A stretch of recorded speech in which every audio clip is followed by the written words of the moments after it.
Hey, what's going on, everybody? Welcome back to Figs Outside. So today we're going to be changing the alternator out on a 2005 Chevy Silverado Z71 5.3 liter. So yeah, the alternator's bad. The headlights are surging, and so are the dash lights. Anyway, I'll show you what we're doing. Okay, so first thing, disconnect your positive cable, and you can do both if you want. I do the positive, but so here's the alternator. So what you're going to want to do is you're going to want to check to be sure what plug system you have. This one is a 2-plug. They also make a 4-plug. So you're going to want to be sure which one you have. And off the back side here, you're going to want to disconnect the cable right here. And that, I believe, was a 10 millimeter. And yes, I know I'm going to hear stuff, but the 10 millimeters fit it perfect. And so right here is also a tension pulley. So that tension pulley, I'll show you guys, what you're gonna use is a 15 millimeter. So that 15 millimeter, let me show you guys something right here, because I'm always getting comments about that. Oh, it's an American rig, it's a Chevy. If you look, there's like hardly any wobble in that, like barely any. And so, let me, hold on one second. Yeah, okay, my tools are down there on the ground. So, at 15 millimeter, you guys saw what it was. Here's a 9/16. Obviously, not gonna fit, not even close. Next one up, the runner-up is 5/8. Let me show you guys this. Do you see that slop in there? Do you see how much slack that is?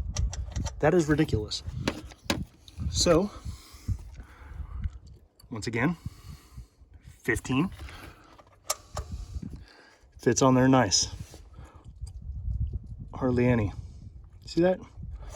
So, what we're gonna do is set these over here where I don't drop them on the ground.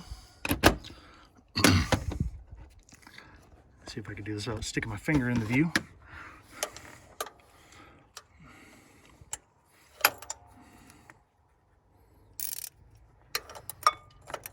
Oh, that's tightening it. There we go. And so right here, you're gonna see that? See that?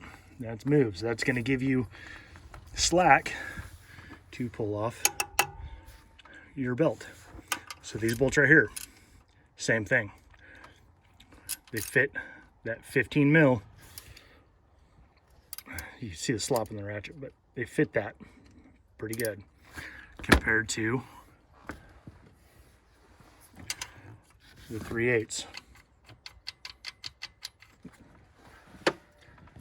So you're going to want to get these bolts started and then get a separate socket and ratchet or an end wrench and put it on that to give you slack so you can loosen this belt to get that radiator off.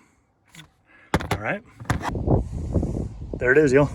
So we got those bolts out. That's where she goes. Everything's set up and it fits in there pretty tight. So I just used a rubber mallet and just, you don't want to smack the snot out of it, just bump it a few times and popped out. So there she is. And now we're gonna go get the new one.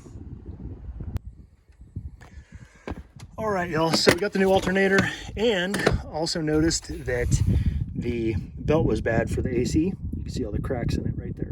So pretty simple, pretty easy to change. Same thing, except on these, you're gonna wanna use your just plain, oh my goodness. You're just gonna wanna use the plain ratchet or the extension. And so this is gonna fit in there. And so you're gonna wanna fit it right in there. There's a little square hole right there. You're gonna wanna fit in there and you're gonna wanna push it down. So it's gonna go down, which is gonna relieve the tension off the belt. And you're gonna move this end off. And that'll be it. Pretty simple, pretty easy. So anyway, and if you're not too sure, you can look up the schematics. They're usually underneath the hood. They're right here. Or if you don't have that, you can draw the schematics before you take everything apart, or you can look them up online. So we're gonna get that done. And for that AC belt, this is our local Napa. That's the belt and part number.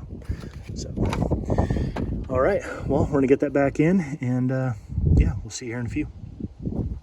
All right, everybody, so there we go. We got her all back together. We got the brand new AC belt on there.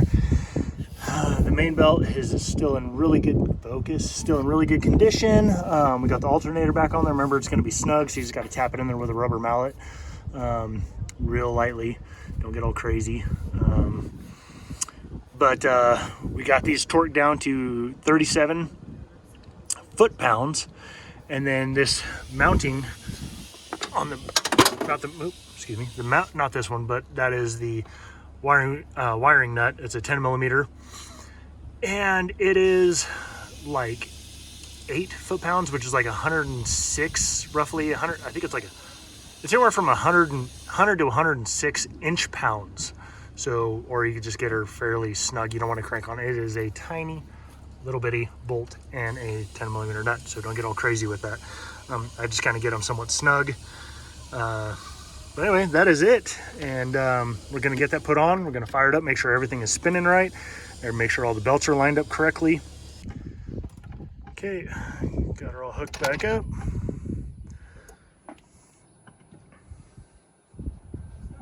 Yep.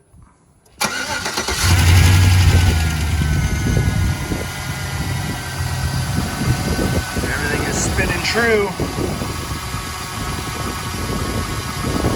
So that's what you're going to look for, is you're going to want to be sure that everything is spinning true on the pulleys. Obviously, don't stick your hand down there.